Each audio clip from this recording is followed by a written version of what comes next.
I'm Jason Ampolocchio, and I am a professional electronics engineer, and I am the author of Electronics and EST Superbooks. So, if you are not familiar, these are the books. So, this books is EST, or this is a reviewer. So, I published this way back 2004, 2005, and at the moment, nasa 20,000 copies na yan na print ko nito eh. And this one is the Electronics Superbook. So, nasa more than 10,000 plus na yan. So, as promised, part of this webinar is I will give the soft copy of this book. This EST, na ibigay ko na yung soft copy nito, I think madami ng kopya lahat. Or I think may kopya na kay lahat nito. But this one, so I will give the soft copy of this. But this will be encrypted format kasi part ng atin pong webinar is matuto kayo mag-encrypt at mag-decrypt. So I will encrypt this one. So tatlong book kasi ito eh. So mamaya pag-uusapan natin paano yung distribution in soft copy nitong Electronics Superbook. And then I have a third book. So this one is called 30DB. So this one contains around 5,000 questions. So these are the books na ginawa ko way back no mga 2004 hanggang 2008 nung panahong wala pa akong anak. So Father's Day naman pala bukas eh. Hindi ko na kaya ngayon yan. Now, going back to our topic. So I also invited some of my colleagues and lawyer friends from different government organizations, data protection officers. So, and to inform you, this webinar is recorded. So this one is being recorded in 4K. So as part of our privacy protection, so ito po pinapaalam ko sa lahat that this one is being recorded. 4K po yung record ko nito. So mamaya i-stop ko siya ng konti and then record ko ulit. Baka kasi maghang yung PC ko. So now, yung mga in-invite ko na, sana makapasok sila, yung mga lawyer friends ko, and yung ibang kakilala ko sa ibang government agency, I invited them, so they are interested to learn the protocols, algorithms, and technologies behind different crypto systems. So, pag-usapan natin itong cryptography. But first, let's start with this slide.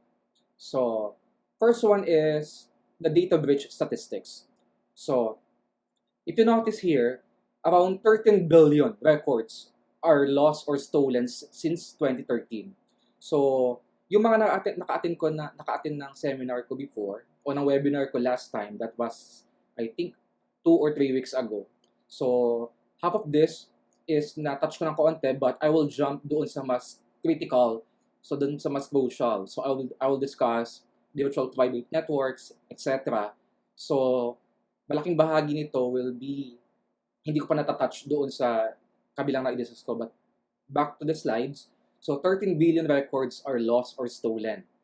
Imagine, from here, if you notice, kung nakikita nyo sa screen, so I will annotate this one, only 4% of these breaches are considered as secure breaches. If you notice, where encryption was used and the stolen data was rendered useless. So, 10 years, 20 years ago, nagkaroon ng paradigm shift sa technology side and security side. Ang mga technology officer, ang mga security officer, 10, 20 years ago, nagkaroon ng tinatawag nilang principle called as assume breach security. So it means you accepted the fact that an attack is going to succeed no matter what. And you're going to build your defenses accordingly. So, ngayon, ang goal na natin is brace for impact. So, mitigate yung data breach. Mitigate yung cyber attacks. Imagine, ang NASA, ang FBI, ang CIA, ang Google, ang Yahoo, yung napakalalaking mga kumpanya na yon, may mga breaches na yun in the past eh. So, may mga cyber attacks na yun in the past. At imagine a nuclear facility in the middle of nowhere. So, walang internet connection, walang outside connection, and that is located in the middle of nowhere. But still, imagine, napasok ng Stuxnet, napasok ng malware. Kaya ngayon, ang mindset na ngayon is brace for impact. And the goal now is to mitigate yung impact ng cyber security, kumbaga mga cyber attacks. So, yung data breach, ang goal na natin ngayon is, kung napansin nyo dito, dun sa annotation ko, only 4% of these breaches are considered secure breaches na ginamitan ng encryption, and the stolen data was rendered useless. Especially now, may COVID-19 pandemic tayo. I think halos lahat ng government agency now is going online. So, ang mga submission ng mga forms are now in digital format. So, mamaya pag-uusapan natin yon.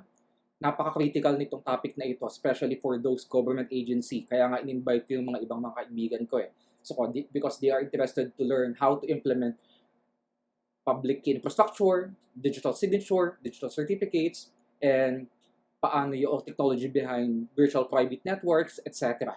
So, pag-uusapan natin yan. So, ito pa ang problema eh. The role of the defender is much more difficult compared sa pag-uusapan natin, yung attacker. Yung attacker kasi, the attacker only needs one weakness. So, isang isang misconfiguration lang, pwede niya nang ma-compromise yung system, yung isang kumpanya. That's the problem. Imagine. So, yung nasa security side, yung nasa technology side, yung mga nasa, halimbawa, for example, nasa isang agency or nasa isang company. So, napakalaki po ng attack surface nila. Imagine if you have a website, or imagine if you have 2 or 3 web application exposed in the public. Napakalaki ng attack surface mo. At hindi mo kayang i-cover lahat yon. A good example is this. Ang Pilipinas, napakalawak ng coastline. I think the coastline of the Philippines is isa sa pinakamalawak sa buong mundo. So, paano mo poprotektahan yung lahat ng coastline ng Pilipinas kung ikaw ang magpoprotekta ng, halimbawa, Pilipinas? Napaka-imposible. That's next to impossible. So, now, ang goal natin dito is to learn cryptography, to learn encryption technologies, to learn encryption protocols, to learn encryption algorithms. Ang goal natin dito, first, is learn the languages, learn the jargons, and then build the skills. Yun yung akin pong prinsipyo eh. Pag meron akong hindi alam, first, I will try to learn the language. Ano yung mga jargons na ginagamit? Kasi pag nagbabasa ka, kailangan alam mo yung mga jargons na yon. Pag nakakita ka ng mga manual, dapat alam mo ano ibig sabihin ng mga yon. So that's the first step. Learn the language. Then the second step is build the skills. So, pag alam mo na yung mga jargons na ginagamit, alam mo na yung mga terminologies, now you could slowly build up the skills. So, this webinar is also helpful for those preparing for CEH, Security Plus, all security-related Cisco certifications, CISA, CISM, CISSP. So, lahat ng cyber security certification, imposible na hindi yung bibigay ng question about cryptography. Almost 20% of the exam questions, madami doon manggagaling dito sa ating pag-uusapan. Now, let's go forward. Ay, tanggal natin yung nag-annotate.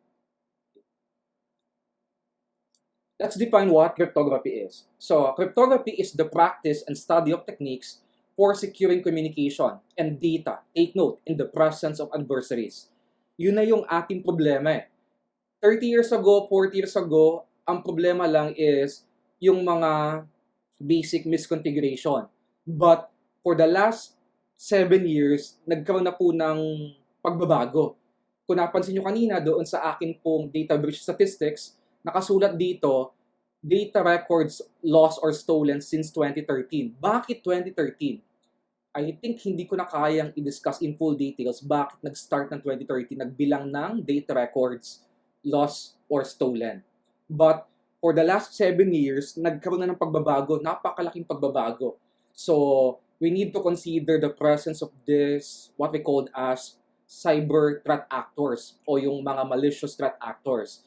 So, we want to communicate, take note, if we want to communicate and we want to secure the communication, so we need to use cryptography. So cryptography is the process and study of techniques for securing communication and data in the presence of adversaries. First, we define what cybersecurity is. I-define muna natin. Ano ba yung cybersecurity? Kanina ko pa binabanggit eh. So cybersecurity is the body of technologies, processes and practices designed to protect networks, programs, and data from attacks, damages. So, ayun po yung purpose. Ayun yung basic definition ng cybersecurity. Now, ano yung mga jargons na kailangan nating malaman? Napakadami pong jargons dito eh. So, yung pong cryptography is from the Greek word cryptos, which means hidden, and graphene, which means to write. So, yung cryptography is from the word cryptos, which means hidden, and then graphene, which means to write, or simply hidden message. That's what cryptography is. And then we have what we call as cryptology. Cryptology is the scientific study of cryptography and cryptanalysis. This one. So this cryptography or this cryptology here, that is the scientific study of cryptography. Asan yung cryptography? Hindi ko na makita. So nag-discuss kasi ko. And this one's the cryptanalysis or cryptanalysis. So for cryptography to work, it basically needs three components. First is the cipher, also known as the algorithm. So that is the mathematical function to manipulate data, or that is a mathematical function for encryption and decryption. So ulitin ko, cryptology is the scientific study of cryptography and cryptanalysis, while kung pag-uusapan natin yung salitang algorithm, that is also called as the cipher, and this one is the cipher. Hinahanap ko pa yung algorithm eh. So, habang nagsasalita ako, cipher is the same as algorithm. That is the mathematical function used to encrypt or decrypt data. And this one is cryptanalysis. So what is cryptanalysis? That's the art and science of deciphering coded messages without cryptographic key. Ulitin natin. So cryptanalysis is the art and science of deciphering coded messages without cryptographic keys. And the first people to understand clearly the principles of cryptography and to elucidate the beginnings of cryptanalysis were the Arabs. Imagine, as early as 14th century, the Arabs are using substitution and transposition ciphers. And they also discovered the use of letter frequency distribution and what do you call this? Plain text, probable plain text for cryptanalysis. So as early as 14th century, the Arabs are using substitution and transposition cipher, and they discovered how to use yung letter frequency distribution and probable plain text for cryptanalysis. So yung mga Arabs as early as 14th century, may malinaw na sa isip nila ano ba yung cryptography at cryptanalysis or cryptanalysis.